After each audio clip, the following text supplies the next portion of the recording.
Selamat pagi Bapak Ibu, pemuda, anak-anak sekolah minggu. Kita berjumpa kembali di minggu Paskah ketiga. Selamat hari Minggu buat saudara-saudara semua. Hari ini kita akan belajar dari firman Tuhan Yohanes 20 ayat 1 sampai 14. Sebelum kita mulai, kita berdoa terlebih dahulu.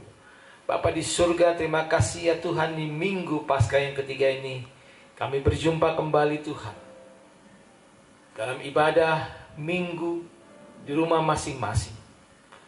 Biarlah Tuhan, kami diberikan kekuatan oleh-Mu Tuhan, ketika kami mengakui bahwa Yesus adalah benar-benar Tuhan yang sudah bangkit, mengalahkan maut dan berkarya sampai pada akhir zaman. Berbicara Tuhan, karena kami sudah siap mendengarkannya. Dalam nama Yesus kami naikkan ungkapan syukur kami. Amin. Bapak Ibu saudara-saudara, kita akan berjumpa dengan Yohanes 21 ayat 1 sampai 14, dan kita akan sama-sama mendalaminya. Saya akan ambilkan ayat yang kelima yang menjadi bagian pertama pembahasan kita di minggu Paskah yang ketiga. Ayat kelima saya bacakan, kata Yesus kepada mereka, "Hai anak-anak, adakah kamu mempunyai lauk pauk?" Jawab mereka, "Tidak ada." Yesus menyapa para murid dengan sapaan yang lazim, "Hai anak-anak." Bukan "Hai murid-murid." "Hai anak-anak" bisa dilihat dalam Yohanes 5 ayat 12. Kata Yesus kepada mereka, "Marilah, sarapanlah."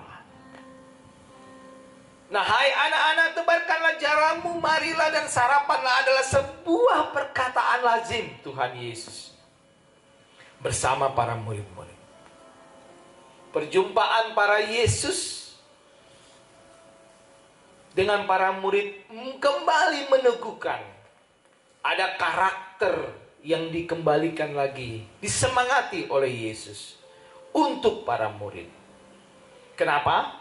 Pasca Yesus mati, Yesus disalibkan, Yesus mati, menuju singgasananya di surga dan naik keangkat ke surga, adalah mengingatkan bahwa Yesus menyapa kembali dan meneguhkan para murid.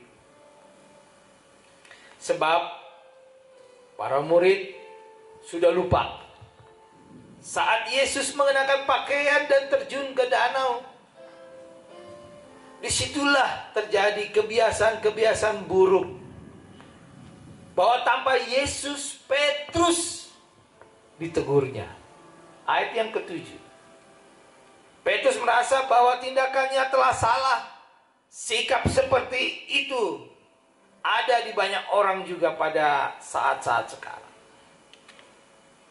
Godaan terbesar Bapak Ibu saudara-saudara, ketika kita melihat masalah itu datang, ketika kita melihat, sebut saja epidemi corona ini yang masih terus jalan. Dari Jambi, dari 1 orang, sekarang sudah lebih dari 1-2 orang. Berita terakhir, sudah 8 orang yang teridentifikasi positif corona. Bapak Ibu saudara-saudara, godaan terbesar terjadi ketika masalah itu datang. Salah satunya adalah apa yang dilakukan Tuhan. "Tuhan, aku mau ikut Tuhan." Tetapi kita tidak bisa meninggalkan kebiasaan-kebiasaan kita. Misalnya, karena Bapak Ibu sekarang bagi yang bekerja sedang off atau di rumah saja, sebelum corona, Bapak Ibu pernah bekerja? Kita katakanlah bekerja di kantor. Masih juga kita istilahnya nilep uang kantong. Dimulai dari yang kecil, sedang-sedang, dan besar. Dan sungguh mengasihkan Bapak Ibu saudara-saudara. Biasanya itu yang disebut dengan korupsi. Itu di kantor. Mungkin juga dalam kehidupan kita sehari-hari. Kita sering banyak juga korupsi.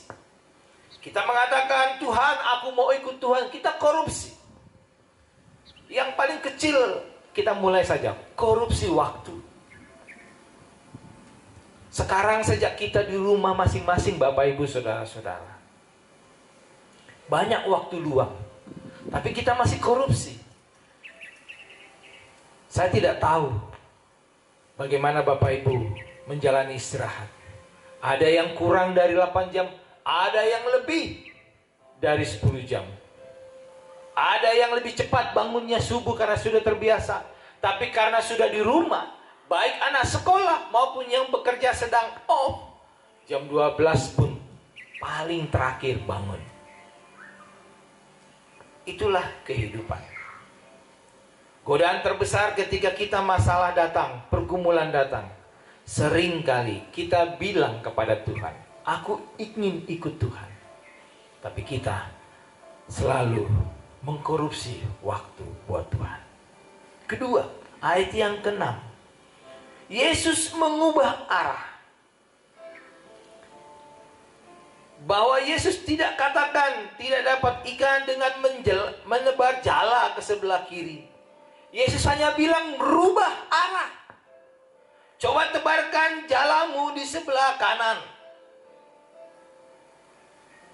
Coba kita lihat ayat ke-6. Maka kata Yesus kepada mereka, tebarkanlah jalamu di sebelah kanan perahu, maka kamu akan memperoleh. Dan mereka tidak dapat menariknya lagi karena banyaknya ikan. Yohanes 21 ini, khususnya ayat ke-6, bagian yang kedua. Kalau tadi Yesus menyapa dengan hai anak-anak, sekarang Yesus mau merubah cara, merubah arah. Bukan berarti Yesus lebih senang di sebelah kanan. Bukan. Rubah arah. Kalau tidak bisa ke kiri berarti ke kanan. Kalau tidak bisa ke belakang berarti ke depan. Kalau tidak bisa ke samping berarti mundur. Apa yang dilakukan Yesus adalah sungguh-sungguh menunjukkan ini yang namanya kemungkinan solusi, jalan keluar. Bukan hanya penggadaian yang menciptakan tiada masalah tanpa masalah. Ternyata penggadaian juga belajar dari ungkapan Yesus dalam Yohanes 21 ayat 6. Yang ketiga, Tuhan Yesus mengulurkan tangannya untuk menolong. Itu kita bisa lihat mundur ayat yang kelima. Kata Yesus kepada mereka, hai anak-anakku, adakah kamu mempunyai lauk pauk? Jawab mereka, tidak ada. Yesus mau mengatakan, aku ini penolongmu. Aku ini bukan membuat susah. Aku ini menyediakan solusi buat masalah. Yesus mengulurkan penolong. Tangannya untuk menolong kita. Oleh karena itu bersabar. Stay home. Tinggal di rumah. Kalau kita patuh tinggal di rumah, Yesus sedang menolong, membuat mujizat sehingga corona itu pasti berlalu. Keempat, kita lihat ayat yang ke-12. Kata Yesus kepada mereka, marilah dan sarapanlah. Tidak ada di antara murid-murid ini yang berani bertanya kepadanya, siapakah engkau? Sebab mereka tahu bahwa ia adalah Tuhan. Yang keempat, Yesus mau menjamu kita.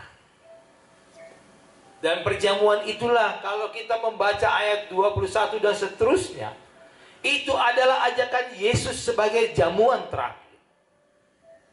Bahwa ketika Yesus akan diserahkan, menyerahkan dirinya untuk disalibkan, dia masih mengadakan perjamuan buat kita. Bapak, Ibu, Saudara-saudara dan anak-anak, kita harus yakin bahwa Yesus yang mati, disalibkan, bangkit, adalah Yesus yang benar-benar hidup. Dia setia menemani kita di akhir zaman. Ini adalah akhir zaman. Kita tidak tahu kapan berakhirnya. Tapi ini adalah berkat Tuhan buat kita. Berkat apa? Karena Yesus nanti juga akan menjamu kita. Makan dan minum di kerajaannya kelak. Oleh karena itu, mari kita sambut Yesus. Kita beri Yesus tempat khusus di dalam hidup kita. Dan terlebih lagi, kita nantikan kedatangan Yesus yang kedua kali. Pasti, Yesus akan datang kedua kali. Tapi tidak untuk mengasihi kita. Yesus datang untuk menghakimi orang yang hidup dan yang mati. Oleh karena itu, pakailah kesempatan semasa hidup. Dan sekali lagi, di masa epidemi corona ini, mari kita dekat kepada Yesus. Percaya, Yesus pasti buat mukjizat. Corona pasti berlalu. Bukan saja di Indonesia, tapi di dunia ini. Corona adalah semangat kita untuk semakin dekat bergaul dengan Yesus. Yesus adalah Tuhan. Ikutlah Yesus. Setia sampai mati. Karena kita akan menerima mahkota hidup yang kekal. Tuhan memberkati kita. Selamat Minggu Paskah ketiga. Amin. Kita satu dalam doa. Terpuji namamu ya Bapa. Engkau adalah Tuhan yang kekal dan abadi. Oleh karena itu Tuhan, biarlah kami diberi kesempatan untuk menyambut dan mengisi hidup kami Tuhan. Hadirlah Tuhan di tengah-tengah keluarga kami masing-masing, di tengah-tengah ibadah kami di rumah kami masing-masing, agar supaya hidup kami semakin terus bergaul dengan Tuhan.